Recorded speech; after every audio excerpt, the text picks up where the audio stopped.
Speaking of bloody violent warfare, we're here to talk about Extremity Volume 1. Let's explain who we are.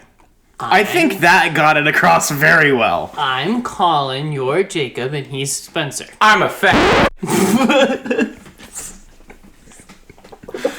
Spencer. I like cock and balls.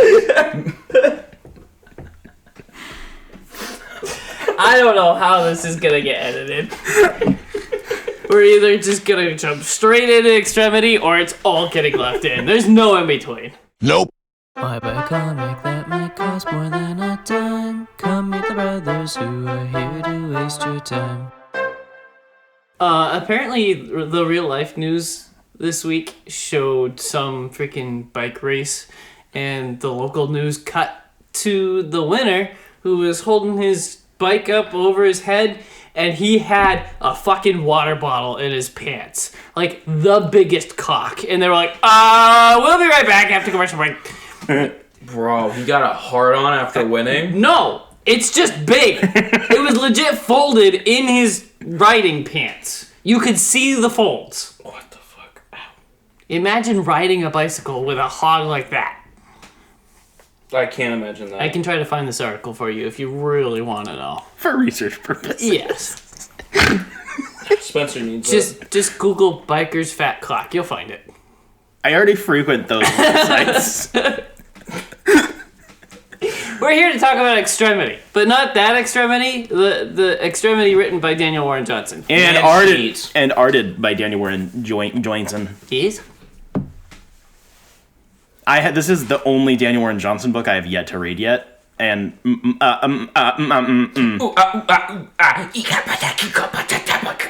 That's a corn reference. pretty much. It's a corn reference. Yeah, pretty much that. I was really impressed by this.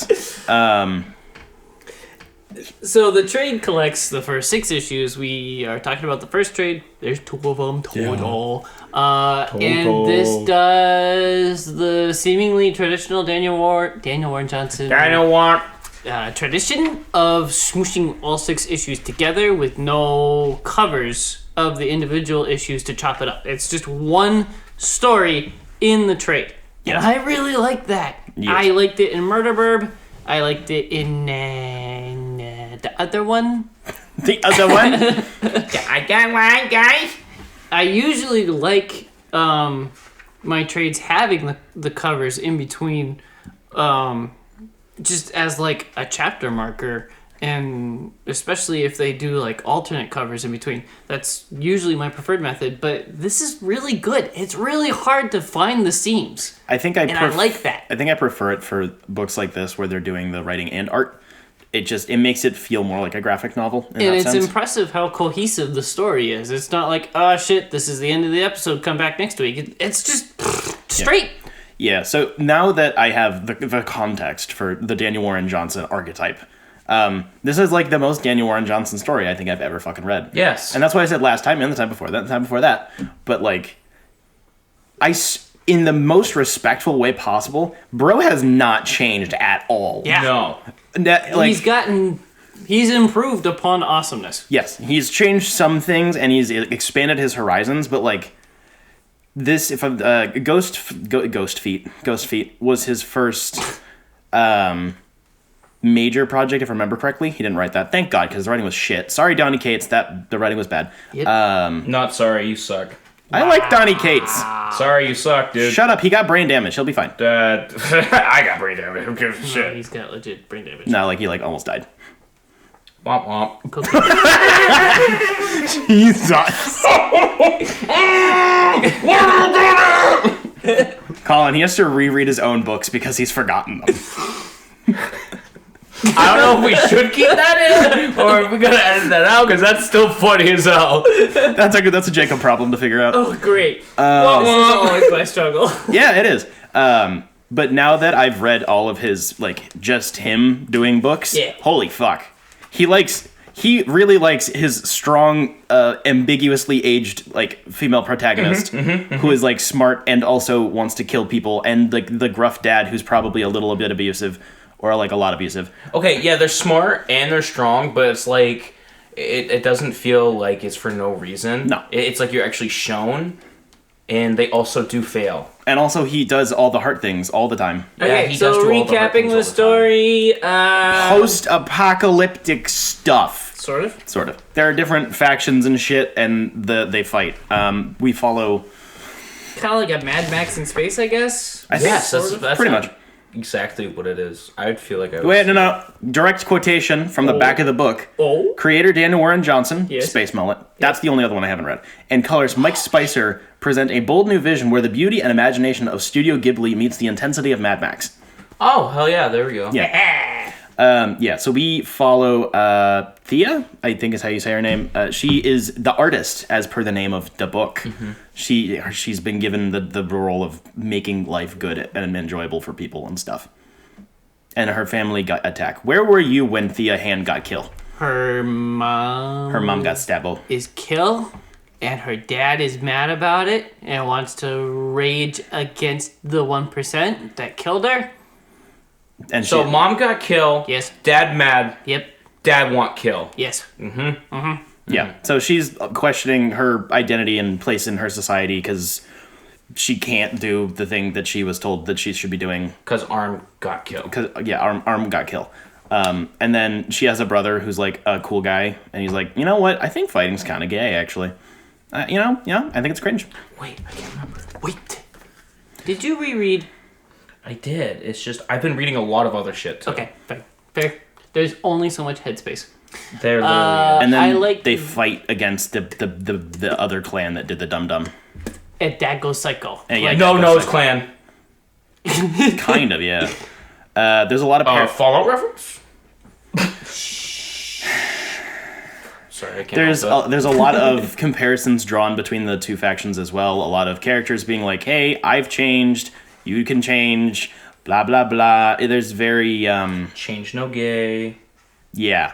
And then Dad goes Joker mode. And Goes he's like, psycho. just like, you two children are fucking pathetic, and I don't like you, and I'm gonna kill everybody. Everybody. I'm gonna do the evil dad thing. And I'm gonna backhand my kid. I liked the world building. I guess it compares to like Elysium, where A little bit, yeah. the upper echelons of society live higher than everybody else. Quite literally, and they're on floating islands. it takes money and funds and knowing a guy to get up to the higher echelons.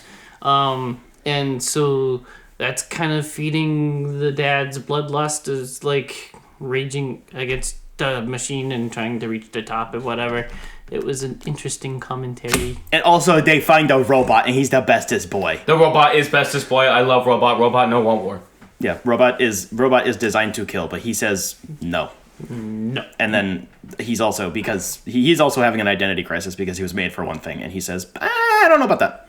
And there's my favorite panel in this entire book is Big Nut. The robot holding his head and asks what he has done now. Robot, it does kill, and he goes, no, why I do kill. Oh yeah, and then immediately like holds a gun to his head. It's like, I'm just gonna blow my brain out. Immediately wants to kill. Yeah, when I was Is this Spencer? shut up. This is why he loves him so much, because he's like, I've done bad thing. I'm going to kill myself. First reaction. Collin is looking at the butterfly like, is this Spencer? That was my favorite relationship in the book, is between the son and the robot, whereas the son is dealing with he a little sissy boy, I guess, maybe, kind of, sort of, to his tribe anyways, and so he's a all lover, not a fighter. he just is a normal fucking person. The rest of his tribe are psychotic. He writes poems. Yeah, he just like does normal things, and he's like, I feel like shit because everyone says I'm shit, and that's mean, and I think that's lame. And then he meets Robot, and Robot's like, what value do I have if I no kill? And Boy is like, you have value because we friend. Wow. You value because you live. You friend. And also, yeah, he does literally have like a big suicide button in the middle of his head. He's like, Don't we all? I mean, and then he fucking uses it. Rip.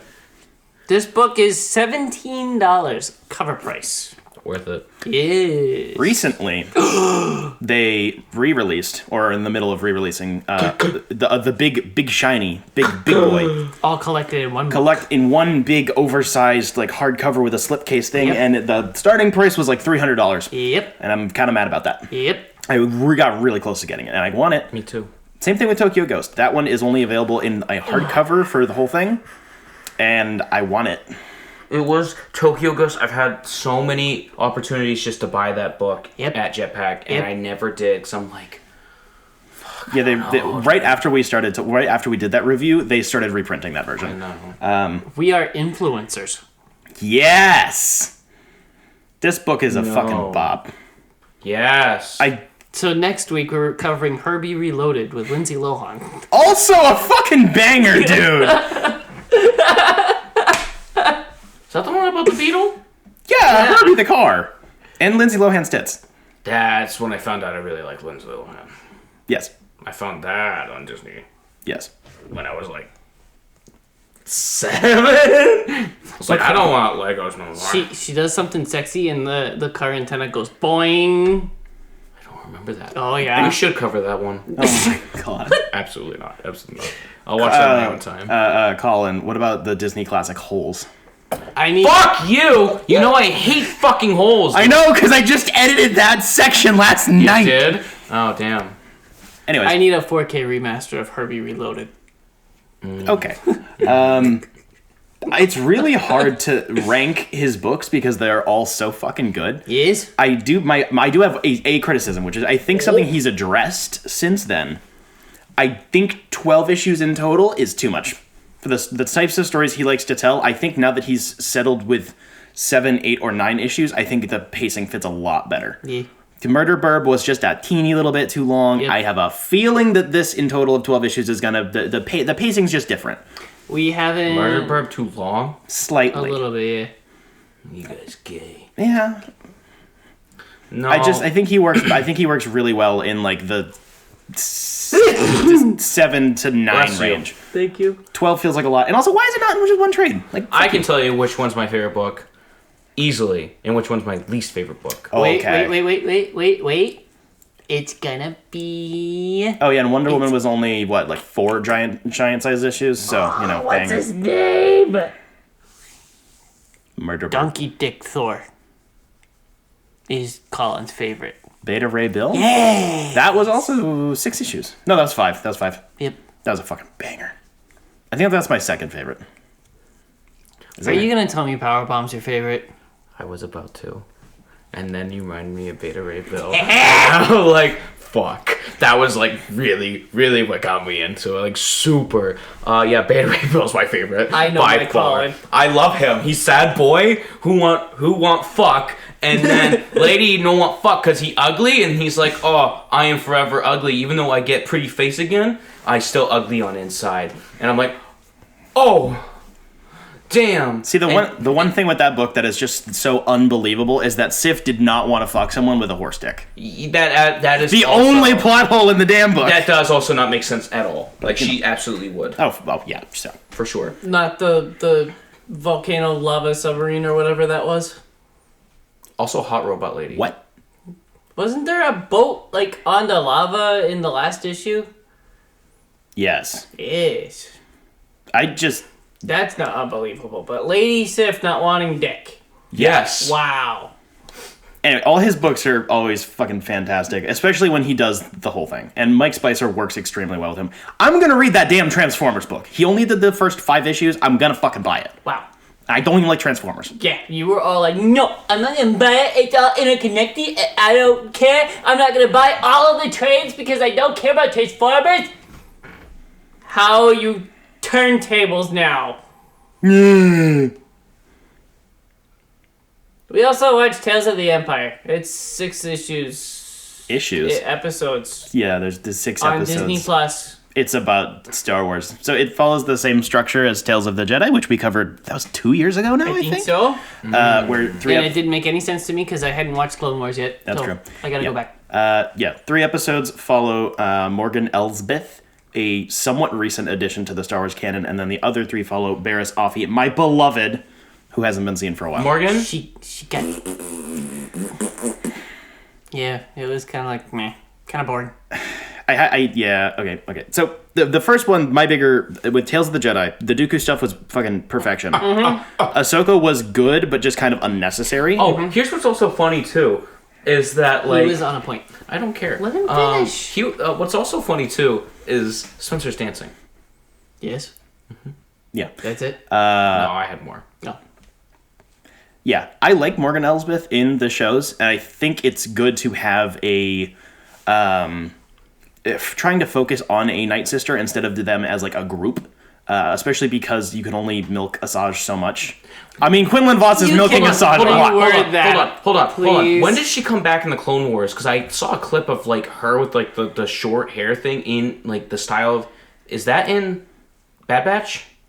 Okay, because I stopped watching Bad Batch to do this. Yeah. And then I started watching other stuff, and I totally forgot to go back to that. Yeah. So okay, because I'm waiting for that.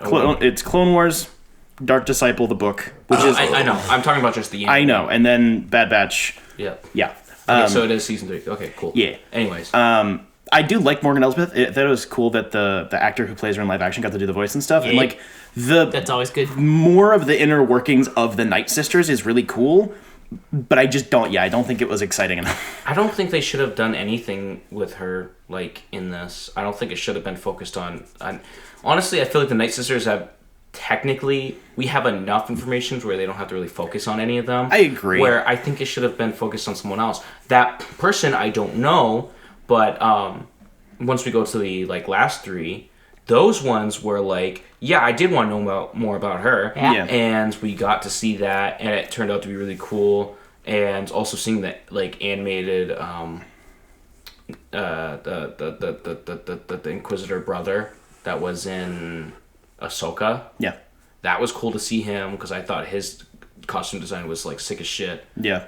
All the new like Inquisitors are all sick as shit compared to like when they first started because they all had like the same outfit. These guys are like different. Yeah. So to wrap up the Morgan Elsbeth bit, like I agree. It's just I think the thing that's more weird about that for me is that it's Tales of the Empire, and she has been around during the period of the Empire, but she was never a part of the Empire directly. And that's kind of annoying for me. It was only until the last part of her arc I was like, she's the lady with the stick. That's who we're talking about. Right. I got confused too. Exactly. Yeah. So that's just that. I think I would be fine with it like still existing. I just think that another character would have been a better choice.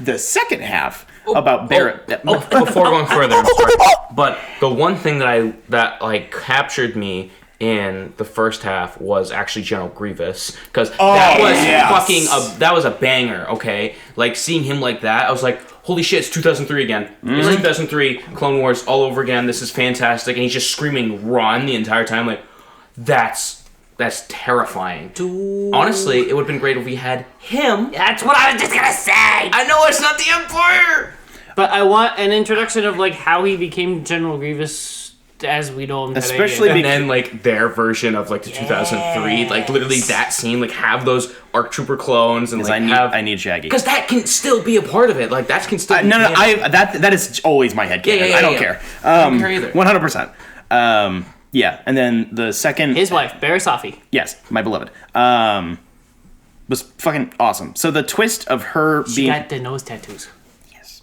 They're not freckles. They're tattoos. They're nose tattoos. I know, but they're freckles. Are nose tattoos hot? Is this like a new gender that I need to be aware of? Well, people have been getting tattoos, freckles, like freckle tattoos. But they're different though.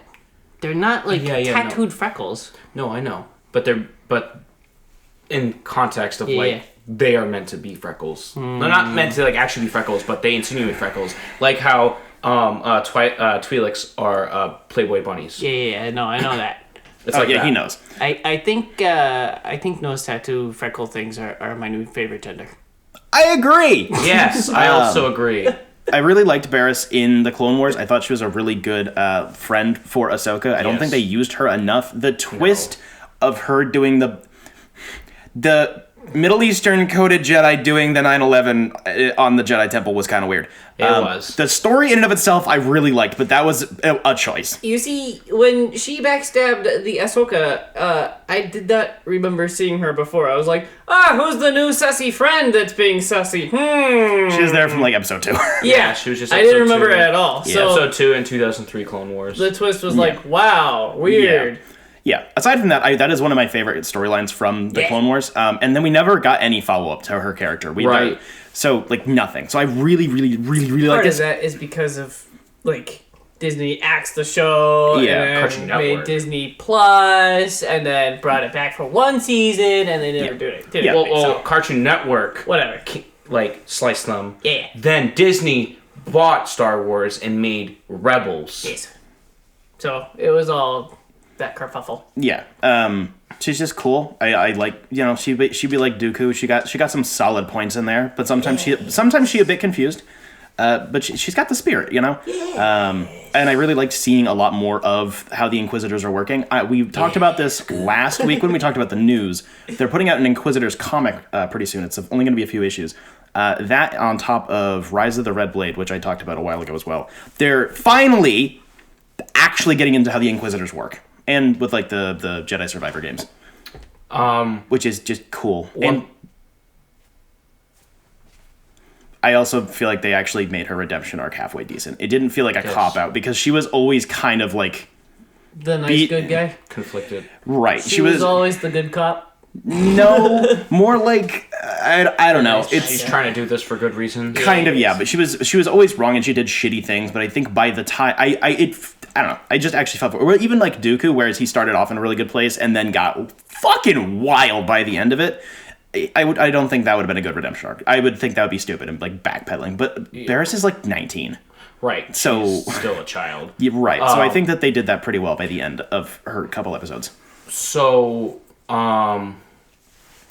what I do want to say is that I think this is way better, like, formatted than the first one, because we went from Ahsoka episode 1 to Dooku for 3 episodes, and then finished off with Ahsoka for 2 episodes. Which I get it, because it's like a timeline thing. No, it doesn't even make sense, because it's not timeline. Nope. Because all the stuff with Dooku is way before...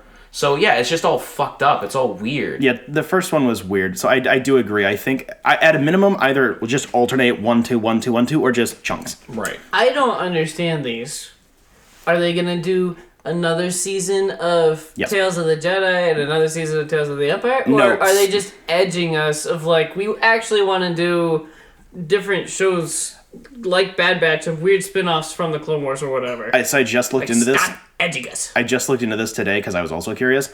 Yeah. It's officially been shifted over from Star Wars Tales of the Jedi, and it's the new sub-series is Tales, and then from whatever the fuck. So, yes, they're going to continue to do little character tidbits. That's kind of what they do in the...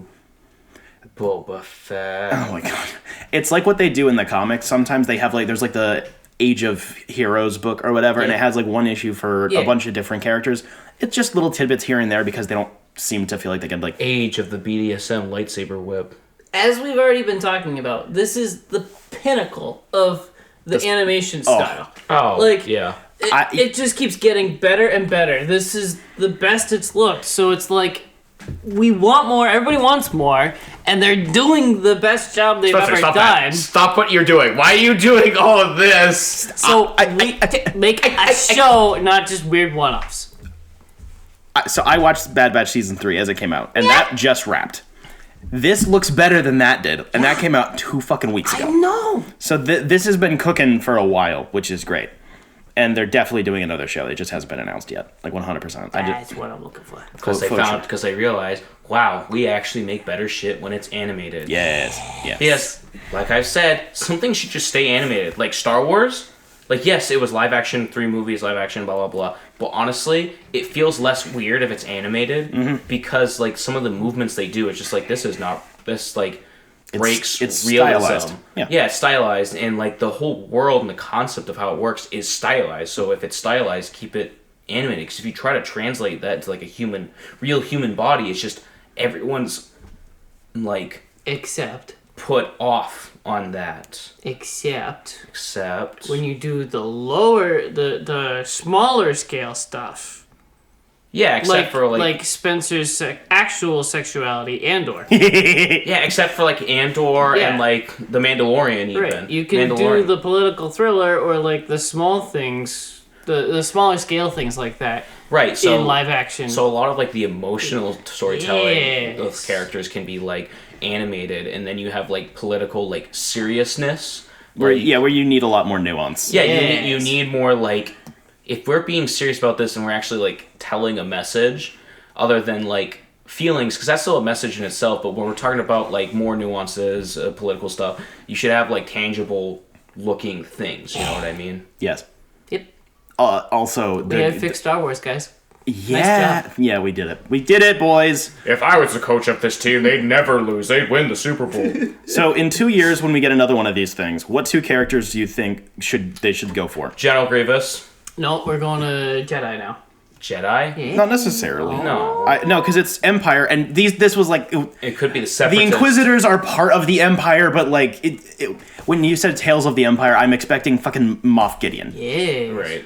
Well, not Moff Gideon, like Grand Moff Tarkin or whatever. So like if close enough. So like if it be Separatists. Tales of the Separatists. sounds like something fucking Clanker would say. I'm gonna say the Reddit answer. You ready?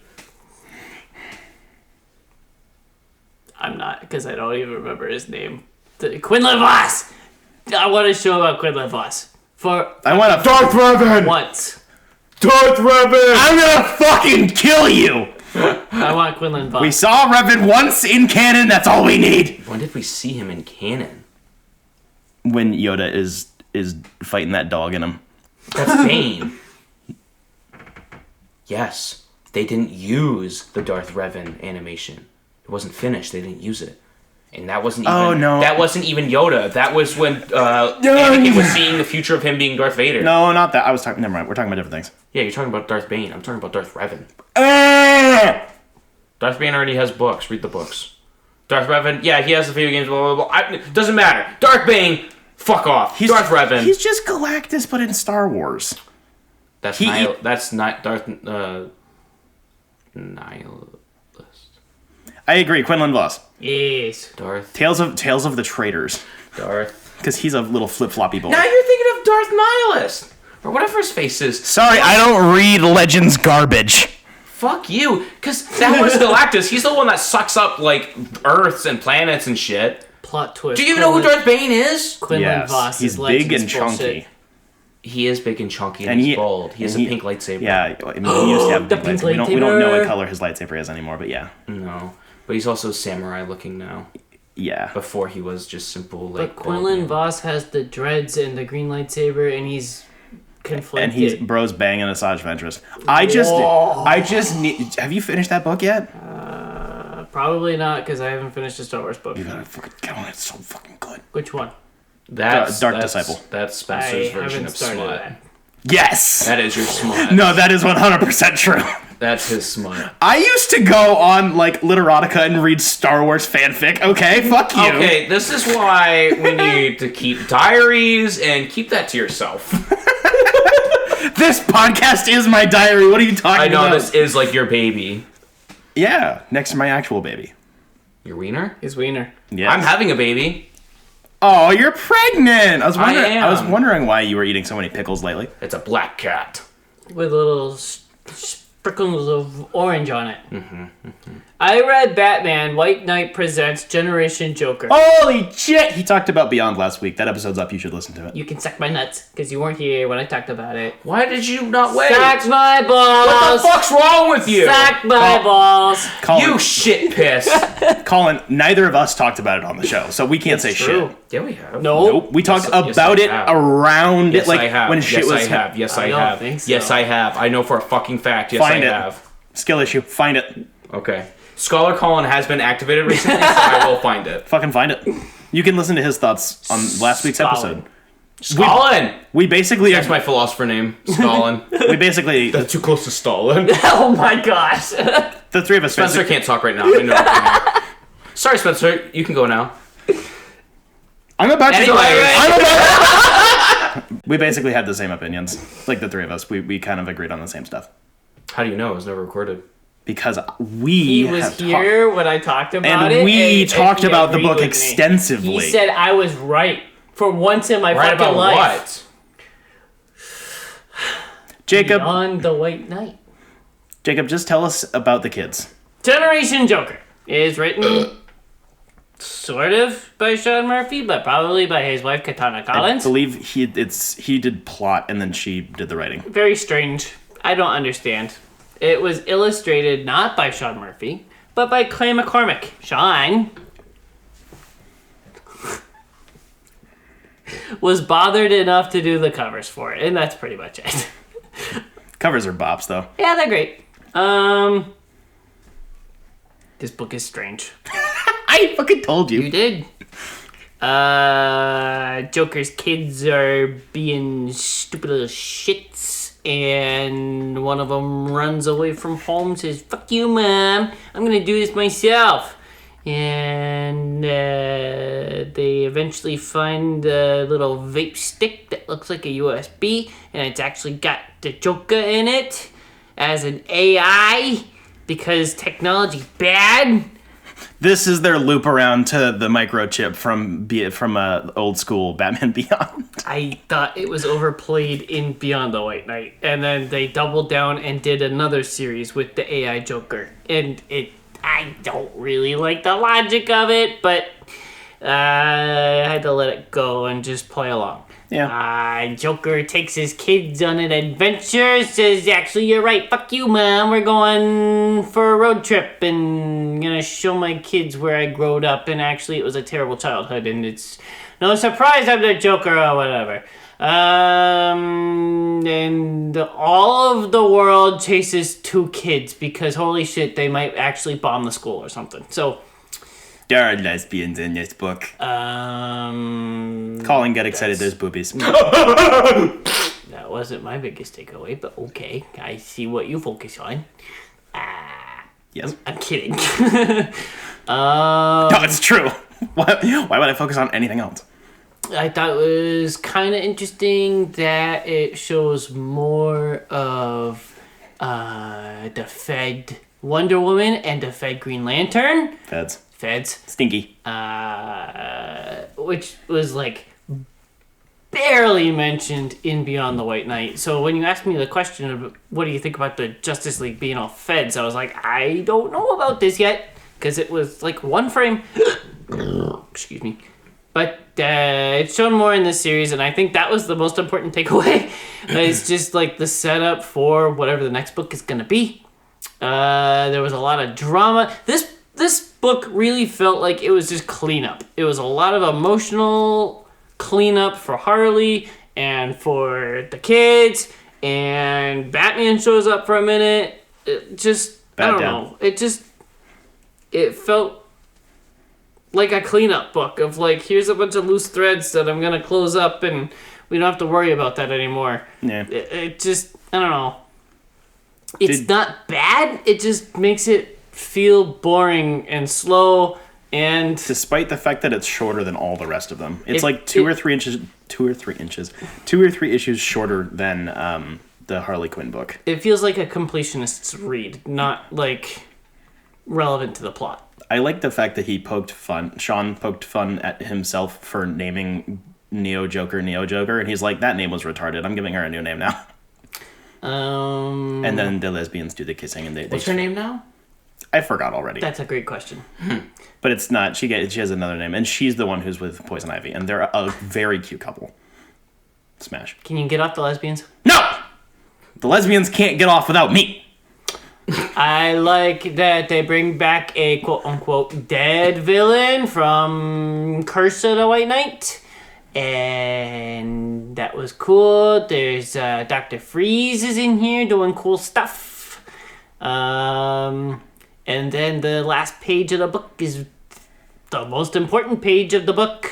Again, because it's set up for the next book that we don't really know a whole lot about yet. And it was like, oh, that's cool.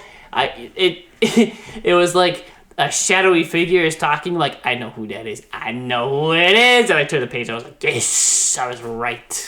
This is spicy. I like it. Lex Luthor is all the Justice League Feds boss. Oh, yeah. Oh, that makes sense. That's why they care so much about Superman. Oh. And the suit that the Two-Face was in is gonna become the Lex Luthor suit. He hasn't read it. Oh, Two-Face has a mecha. you haven't read the book, so you wouldn't know. You'll get it later. Yeah, I refuse. It's a weird. It was like a weird experiment that Joker did. He's like, I put Harvey in a box. Yep. And drove him crazy or whatever. Did you like the Bat Dad and Harley Mommy banter? There was a lot of it, and I skimmed a lot of dialogue in this book, especially in the second half. I was like, okay, I get it. This is just cleanup. Skim, fight. Skim. I'm very attached to that ship. I don't know why. Yeah. I would never ship them in anything else, but in this universe, I really like it. Just because everything is so different, it's not just like a gender swap or whatever. It's like there's legit big differences in this universe, and that's what makes it interesting to retell these stories. It's like swapping characters, or it's also like splitting characters as well, which is pretty cool. Like Robin, I mean, it was by accident at first, but it just kind of became something that was cool. Yeah. That it kind of fitted. They made it fit into this universe, and it works. And then the splitting of the Harleys was like, I'm not gonna say genius, but it was like a really good idea. Yeah, it was a really good idea because it makes sense. Fucking great. I got this book at Jetpack. I think cover price is $20-ish. So I don't know if I would buy it at that price. That's fair. I got it issue by issue, which I didn't regret, but by the time I got to issue 4, I was like, if this is 8 or more, I think I'm gonna drop it. And then it was only 6. I'm like, okay, fine. Right. I like it, but yeah, I agree. Collin, what'd you do? I read book number 3 of Vagabond. Wow! A story about Musashi Miyamoto, one of the Japan's like famous samurai men, who was a real person but is now in most of his stories a fictionalized retelling. And this is in his early years in this 3rd book, as most of these usually are, where he's learning.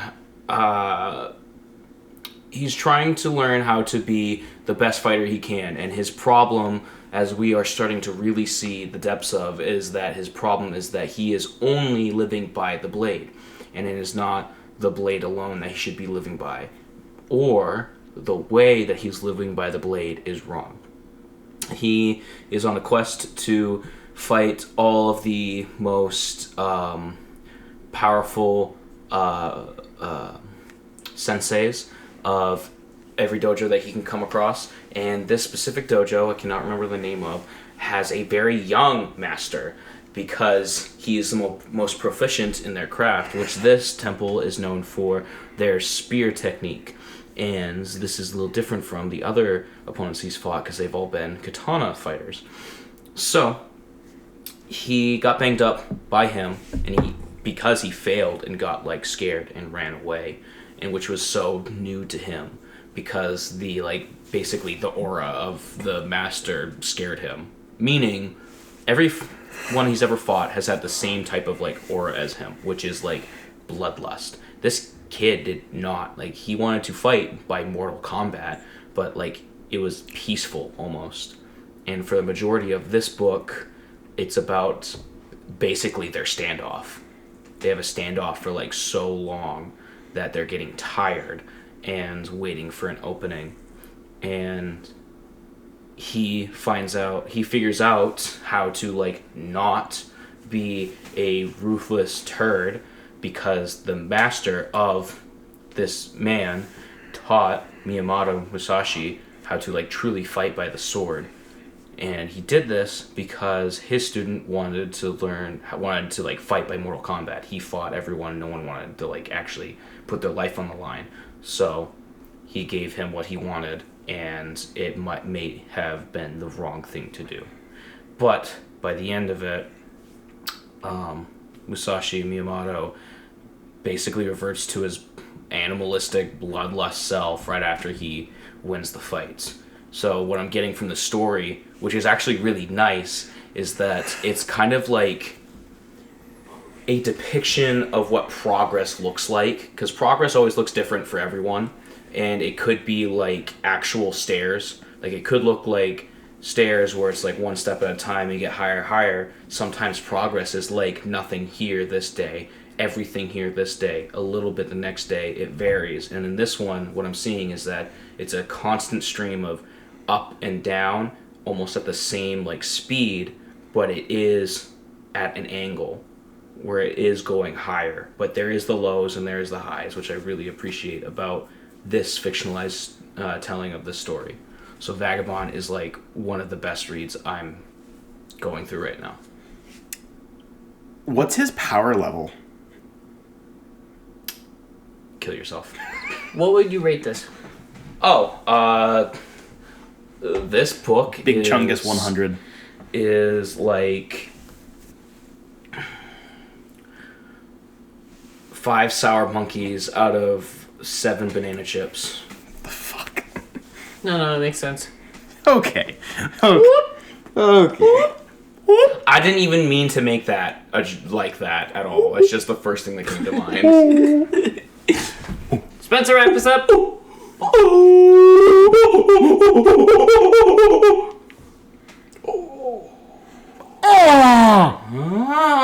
What is it? You slutty bastard. What is it? Bro's up to 5 now.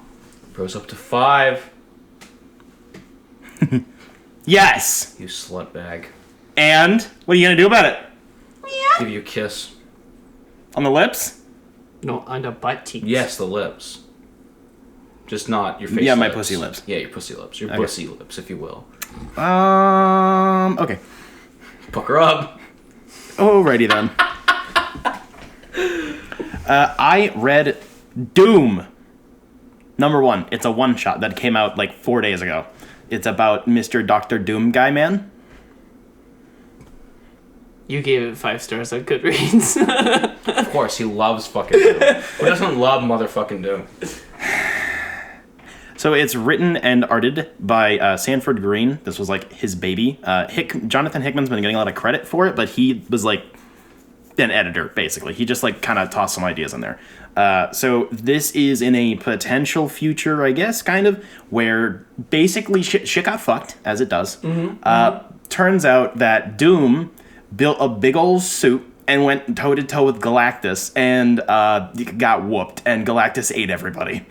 And then Galactus got really mad and like instead of being like, Galactus is a person, he's whack, but like he is still a person, but he, because of the need to consume, consumer, he gets hangry, let's say. But he got like super hangry. He just couldn't, they kept keeping him away from Earth for too long, and he's like, dude, I'm done. So he goes like monkey mode, and then he wipes out like half the fucking cosmos. The Celestials come down and try to beat his ass. He eats them. And then Doom wakes up. It turns out he was like in a state, like his suit was like fused together and put in stasis, and he should not be alive. And then the answer as to why he's alive is magic. Duh. Because it's Doom. Duh, because he's a magic boy! Yes. And he is found and helped out by Valeria Richards, who he has a very interesting relationship with, because she is the...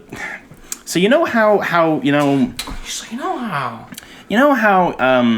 Doom really wants to fuck Sue? Yes. But like that doesn't happen. And then sometimes Doom and Reed get along. Sometimes they do better things for humanity. Sometimes Doom is not a complete moron. Yes. But usually they're not good. Usually they're not good friends. But sometimes they are good friends, like they are in this book. So he has a weird relationship with their kids for obvious reasons. And Valeria is the slightly more sneaky, scary one who can stab you in the back. So she's wicked, mega, ultra, super duper smart, like 9,000 big chungus, smartest. So he sees her as like his niece? He literally says niece, yes. Oh, hell yeah, I knew it. That's why I love Doom. That's exactly how he would view her. It's like, this is my niece. Yeah. I am in love with your mother, but I respect her. Yeah. This is my niece. Yeah, well, they're dead. Everybody's dead, pretty much, except these two. So she rescues him, puts together this crazy bonkers suit of armor. He shit his pants on my couch. I'm gonna... He's gonna go check. Well, I mean, I have more fart to do, but I gotta make sure it's not a shit. So she helps she helps helps build a super mega super ultra duper duper armor for Doom with magic and like plutonium and uru and adamantium, I believe. Uru? Yeah. And then he punches Galactus real good. Maybe. We don't know if he wins. What the actual story of this is, so one, because it's written and drawn by the same person, You can't be watching TikTok in there. We can hear it. Turn it down. Fuck you. The panel layouts are extremely bizarre. There's a lot of really overlapping ones. Sometimes there's ones like, look at the cover, where there's like 80,000 different images in a circle. A lot of the book looks like that. So it takes place, it uses information from a million time periods and covers a bajillion characters, but like still sequentially. It's very confusing, but like really, really cool. The coloring is absolutely phenomenal. Big, bright color, shiny, ooh. But the dialogue, the overlay dialogue from Doom is the most important and I think enjoyable part of the book. It's not just like Doom is monologuing to himself again. It's very what actually makes Doom tick. You know, he's like, yeah, I've been a tyrant. I've been a monster. I've done a lot of bad things. I'm not even a good guy, but like what makes Doom Doom is that I'm gonna go fucking kick his ass. Yeah! Basically, it's like the indomitable human spirit type shit. And now it's very good because sometimes people don't really get Doom, and that's annoying because he's a very important character. You've for preached a about it lot of often. Is like he is a science boy who does sciencey things with magic. Yeah, he can shoot lightning from his fingers. No, those only in the movies. I don't know. He's a very complicated character, and I like this book because it takes into account a lot of his history, but it also doesn't feel the need to tie it into anything. It is just a one shot of like, I don't know, if shit happened like this is what would happen. Instead of it trying to connect anything directly that I'm aware of anyways. It's an oversized one shot, so I think it's like 60 pages. Yep. I bought it for probably like $8. Wow. Banger. Fuck banger. So far it's gotta be like my favorite single issue of the year. Wow. Easy, GG. And that's the end of the show. Thank you for listening. We shop at Jetpack. We give them money. Caitlin and Jeff Lawrence went to Patreon. They give us money. All of this money is good. It's just a great big green hard cash circle jerk that we all do as modern society. Give money to Jetpack and us, please. Society! Joker moment. We live in a society where I shit my pants. That's every society. It was just a lot of farts, by the way, and they're stinky. Next week is something. Next week is Next week. Snack. Oh, Dime Gaming Bros. We're talking about a shitty Resident Evil game and a halfway decent movie that we thought was gonna be shit. So tune in then. Yes. Any other announcements? Website go bye. It becomes Substack. Yeah, that's down the pipeline. We have balls. We do have balls. I think. I haven't factually checked if you two have balls. So I can't find my balls. My gut is too big. Right. So you don't have balls, but I have 2, and that makes up for yours, and then Spencer has 1. So between the 3 of us... We have 3 balls! Yes. Hell yeah. We Representation. 3 balls, 3 dudes, we can produce 1 nut a year. And it's only during November.